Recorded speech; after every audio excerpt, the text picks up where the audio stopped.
subject is 59-year-old Thomas Clark, a full-time employee at Playtime Co. since 1955. 6 months ago, he was diagnosed with terminal lung cancer. Now, Mr. Clark, of sound mind, has volunteered for this experiment. We have eye movement. Can you hear us, Thomas? 1199 displayed much more disorientation than we expected. Subsequent mental testing metrics were also cut practically in half.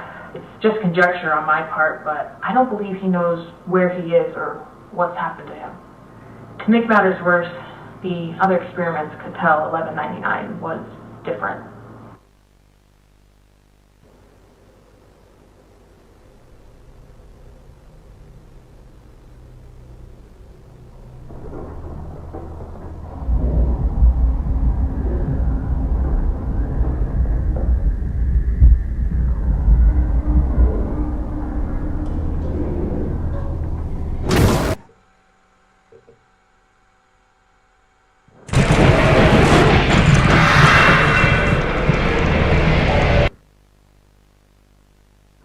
They would have killed him had the research team not intervened, and even then there was still significant damage to the internal structures with some of the anatomy, namely the larynx and the thyroid, having been completely devoured.